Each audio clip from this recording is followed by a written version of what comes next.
Manny Pacquiao is a boxer who fights for the people and is therefore loved by the people. He's respectful, but in the ring, he's an absolute monster. A long career over which took place in 4 different decades has seen Manny Pacquiao compete in some absolutely exhilarating fights. With great power and speed along with extraordinary accomplishments, Pacquiao lays his claim to being called one of the greatest boxers of all time. He started in the Philippines with not a cent to his name. He fought to feed his family and rose through the ranks in the hardest way possible. To get where he is now from where he once was would more often than not be referred to as a folktale. But there is much truth to how Manny Pacquiao defied all odds in his life to become one of the world's most popular sporting icons. However, it's been an all too common occurrence where we praise a boxer based on nothing but hype and emotion. But Pacquiao does not fall into that spectrum because Manny Pacquiao, perhaps more than anyone else in recent boxing memory, has surpassed the thoughts and opinions of the masses. What once before seemed impossible, Pacquiao manifested. He is several orders of magnitude greater than any current fighter in the sport right now, and in ultimate essence, he has practically defied the most daunting of challenges. Those challenges, of course, coming in the form of boxing opponents. Welcome to this video here on The Fight Game, where we take a look at some historic moments of Manny Pacquiao's legendary career, where he defied his opponents and shocked the boxing world.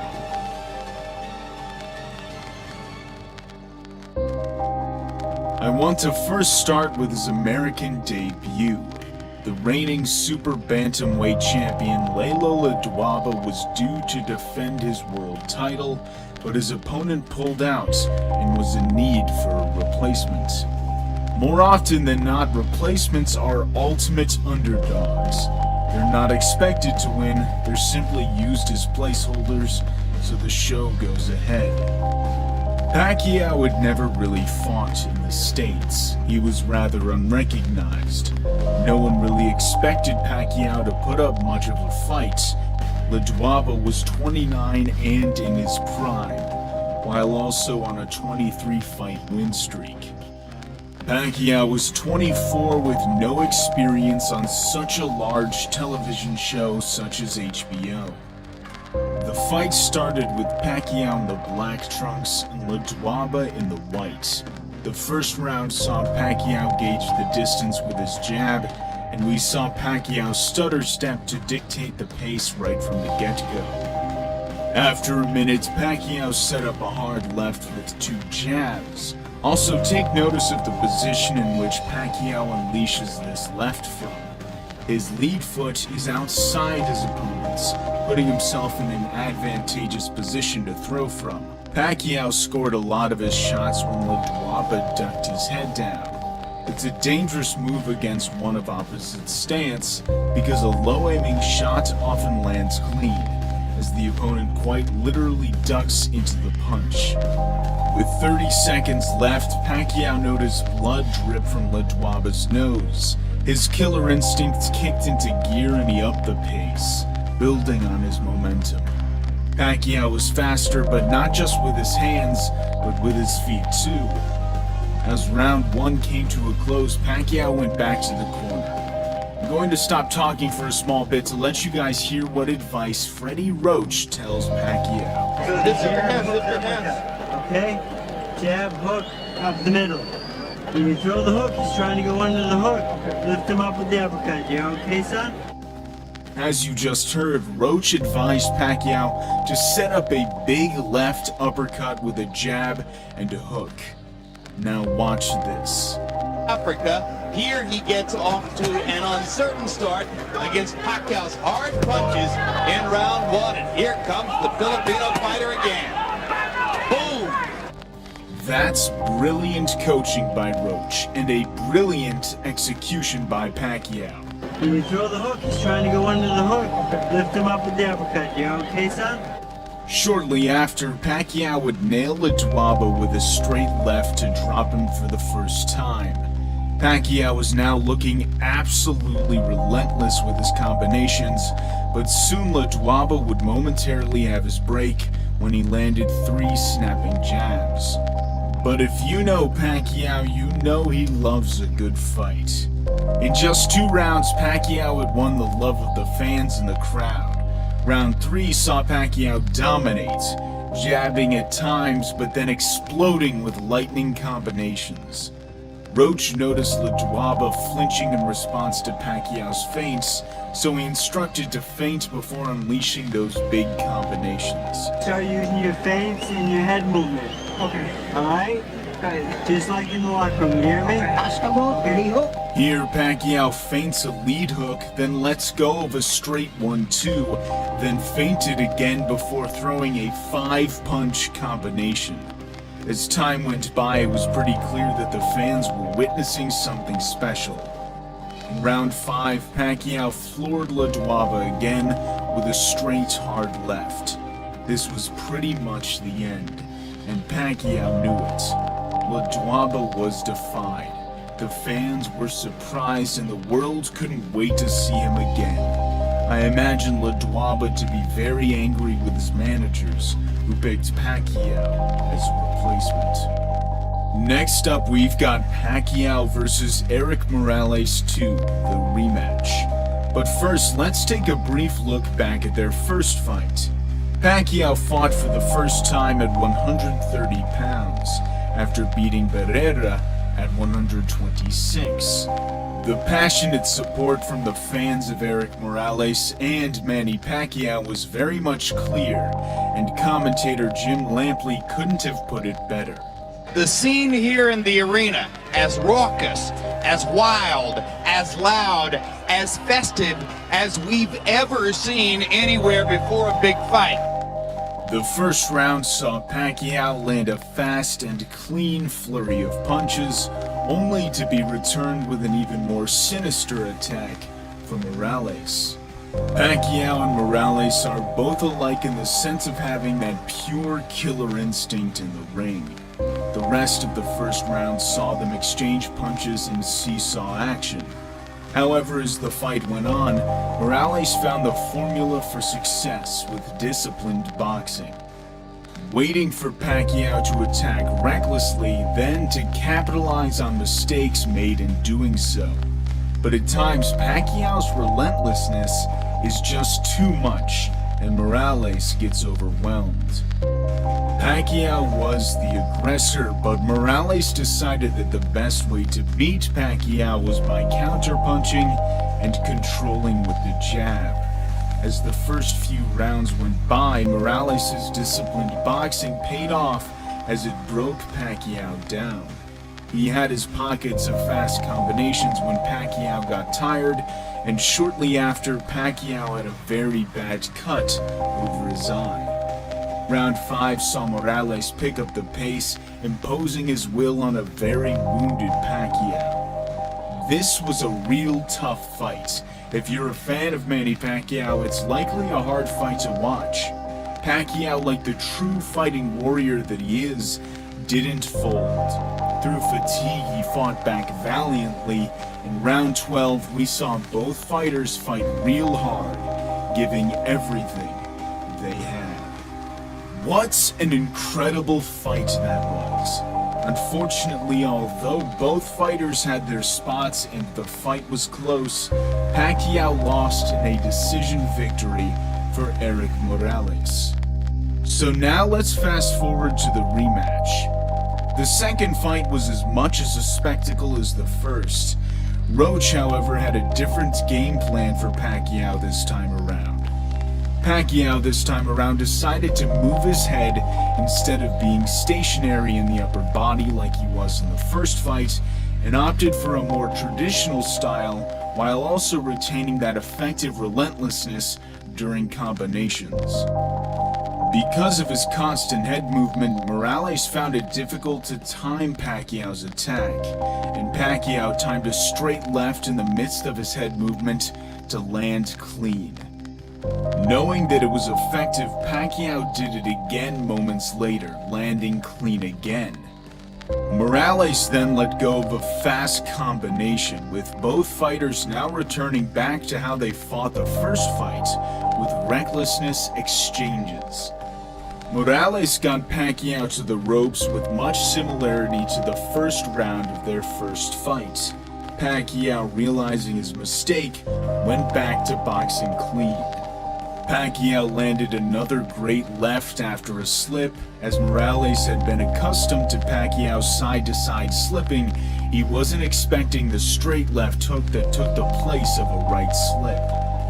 Pacquiao saw Morales back up and unleashed a combination. Then both traded back and forth. A massive left hand which blew Morales back saw both of them go toe-to-toe again, much like their first meeting. The course of the fight saw both of them fight closely, but Pacquiao with a little more of an edge than the first fight. And then in round 10, Pacquiao landed a massive right hook, then followed that up with another left hook to drop Morales.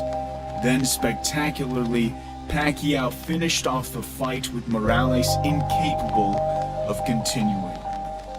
Pacquiao had done it. He defied Eric Morales and avenged his loss, collecting a brilliant victory for himself and his people.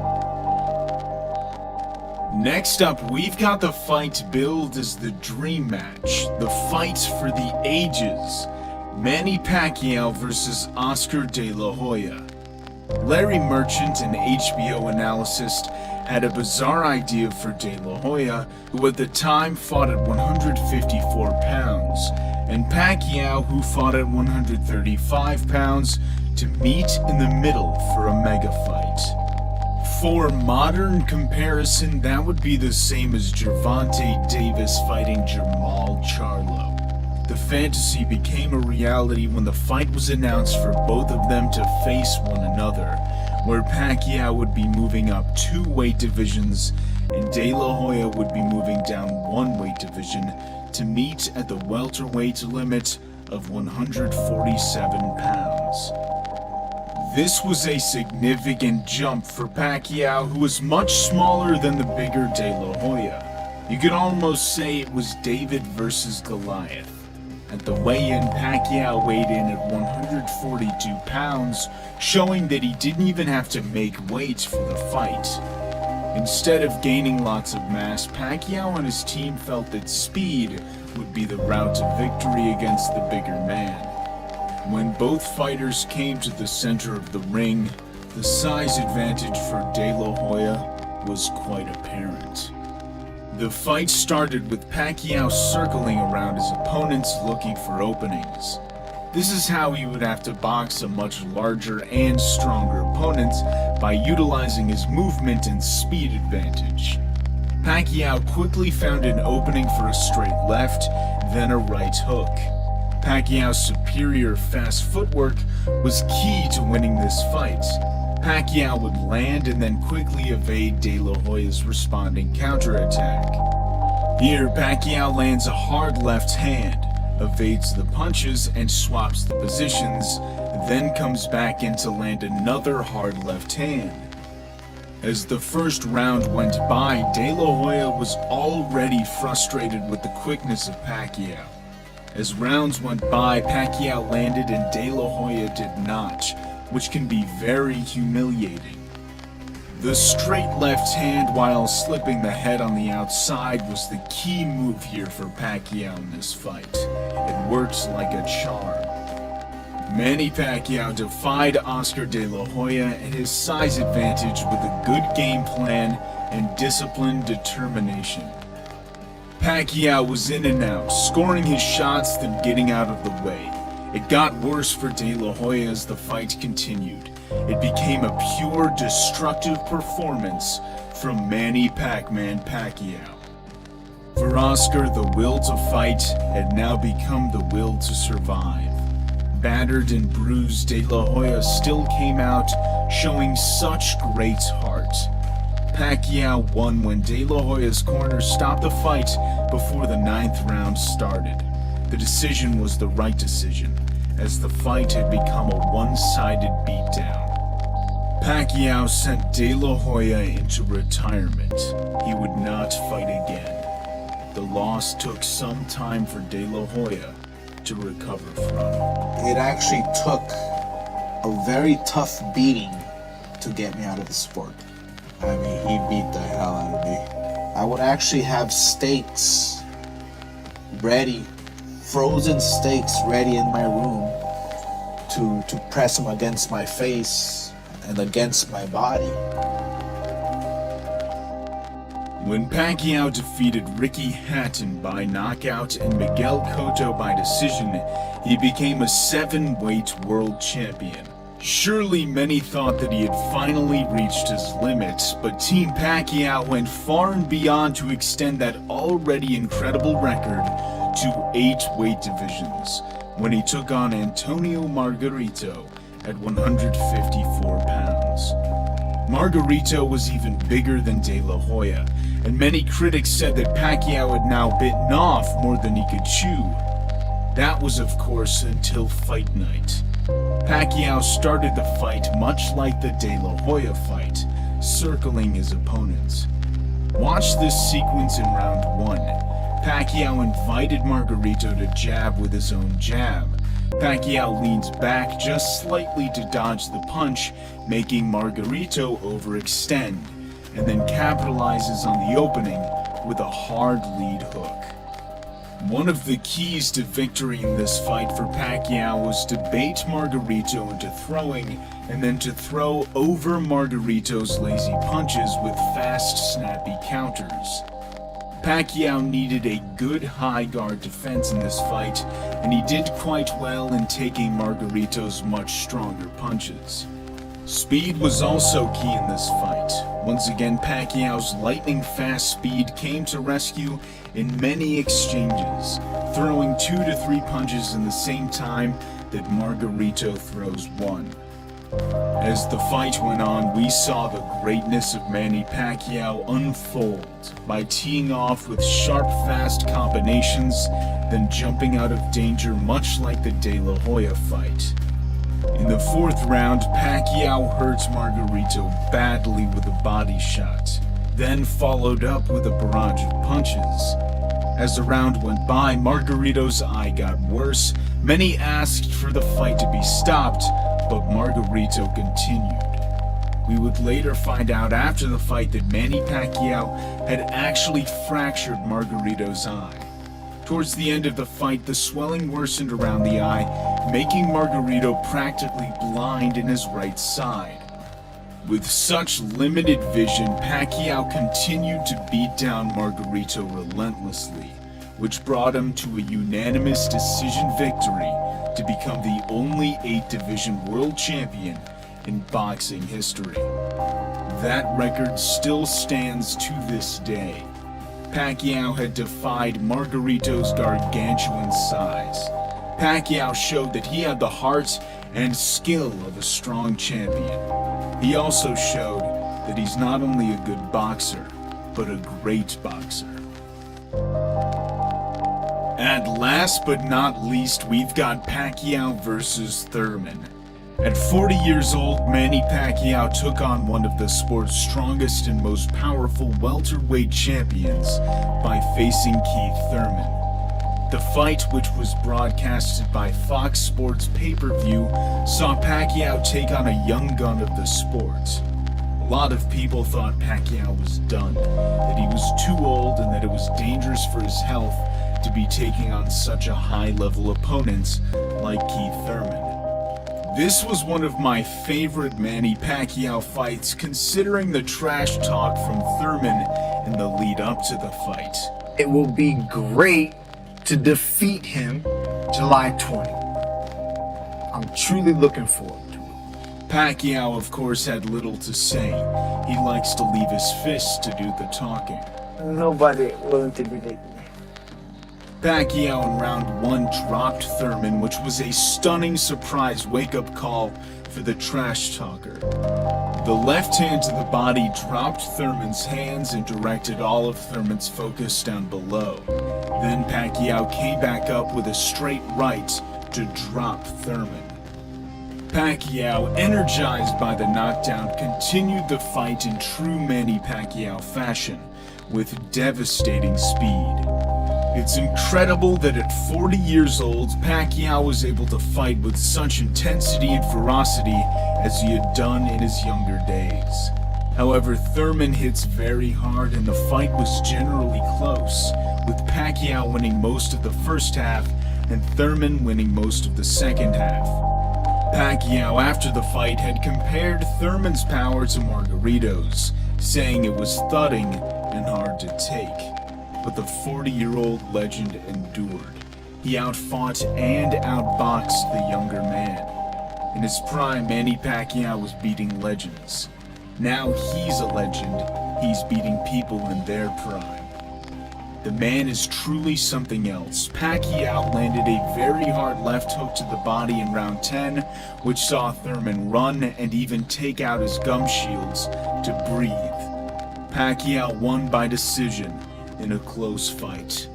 He defied the youth and strength of Keith Thurman by breaking another record, by becoming the oldest welterweight champion in the history of boxing. That brings a close to this video. We hope you enjoyed it, and if you did, consider giving it a like as it helps us grow the channel. If you're a fan of Manny Pacquiao, what's your favorite thing about him? And if you want us to make more videos on Manny Pacquiao, let us know in the comments section below. Thanks for watching. We'll see you in the next video here on The Fight Game.